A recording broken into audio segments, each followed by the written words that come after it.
En el mundo de la minería, a una escala que no podemos ver, se libra una batalla constante. Los ingenieros intentan separar los minerales que valen de la roca que no, en un proceso que se llama flotación. Pero claro, hay un problema. Uno muy pegajoso. Las partículas más pequeñas, las más finas, tienden a pegarse entre sí. Hoy vamos a meternos de lleno en la ciencia que resuelve este enorme desafío. Y esa es justamente la pregunta del millón. ¿Qué pasa ahí abajo? Pues resulta que a nivel molecular hay un montón de fuerzas que hacen que estas partículas diminutas se agrupen. Es un fenómeno que llamamos coagulación. Para que nos hagamos una idea, es como si tuviéramos miles de imanes pequeñísimos en el agua, todos atrayéndose, creando un auténtico caos. Y ojo, esto no es una simple curiosidad de laboratorio, para nada. Cuando estas partículas se pegan y forman grumos, el proceso de flotación, simplemente no funciona como debería. Se pierden minerales valiosos, se gasta más dinero en reactivos y todo el sistema se vuelve ineficiente. Las consecuencias económicas y operativas son muy, muy serias. Muy bien, ¿cómo vamos a analizar todo esto? Pues miren, el plan es sencillo. Primero, vamos a entender bien el problema de la adherencia. Después presentaremos la solución, que son los dispersantes. Y luego viene lo bueno, vamos a desgranar los 3 mecanismos que usan. Veremos la repulsión eléctrica, la creación de una barrera física y, por último, la captura molecular. ¡Vamos a ello! Entonces, ¿cómo se lucha contra esta pegajosidad microscópica? Pues la respuesta está en unas moléculas muy especiales, los dispersantes. Son como los ingenieros químicos invisibles de esta operación. Entran en la mezcla, ponen orden en el caos y se aseguran de que cada partícula se mantenga a raya. Dicho de una forma simple, un dispersante es un aditivo que cambia la química justo en la superficie de las partículas. Su única misión en la vida es evitar que se peguen. Pero la manera en que lo consiguen, eso es lo fascinante, porque se basan en unos principios de física y química muy ingeniosos. El primer mecanismo es pura física elemental. Es como intentar juntar 2 imanes por el mismo polo. Imposible, ¿verdad? Pues la idea aquí es esa misma, pero a nivel molecular. Si logramos que todas las partículas tengan la misma carga eléctrica, se van a repeler entre ellas de forma natural. Crean su propio escudo invisible.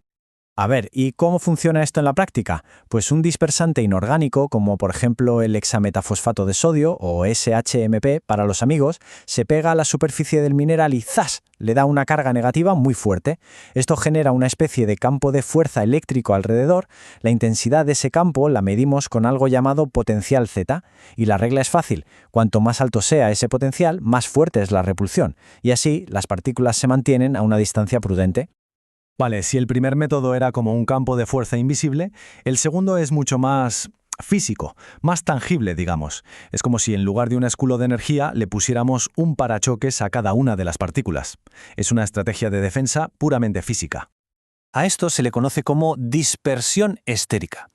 Aquí lo que se usan son moléculas muy largas, polímeros.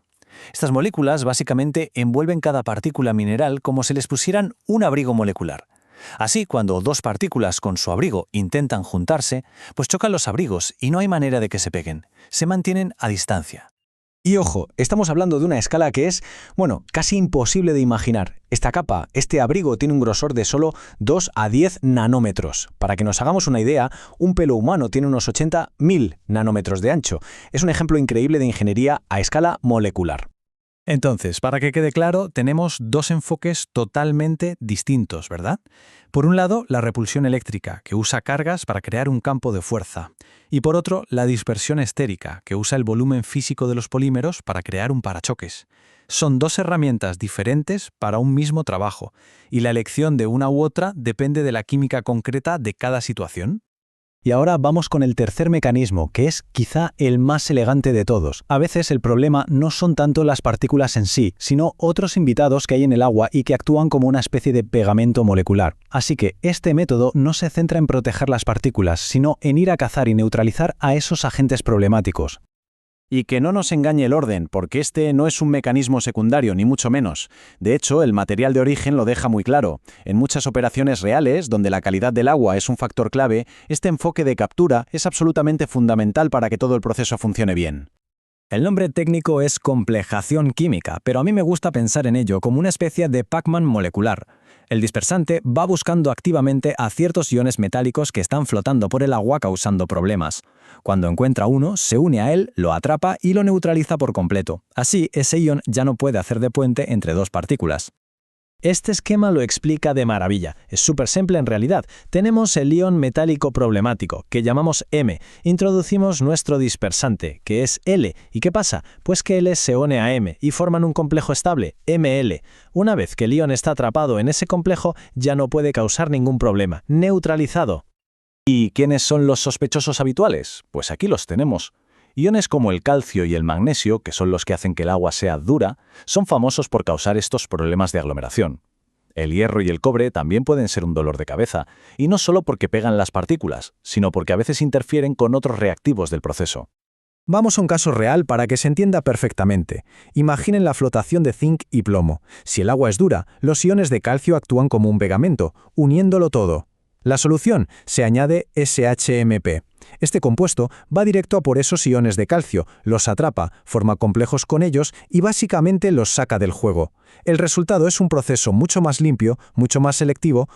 Así que, en resumen, ahí lo tenemos. Repulsión eléctrica, barrera física y captura molecular. Son tres estrategias científicas completamente diferentes, todas trabajando en ese mundo invisible de las partículas en suspensión, pero todas con un único y vital objetivo: vencer a las fuerzas de la naturaleza que quieren que todo se pegue. Y todo esto nos deja con una reflexión final, ¿no? La próxima vez que veamos un objeto de metal o cualquier producto industrial, quizá valga la pena pararse a pensar en la increíble ingeniería molecular que hay detrás, la que lo hizo posible. ¿Qué otros procesos químicos ocultos estarán ahora mismo dando forma silenciosamente al mundo que nos rodea?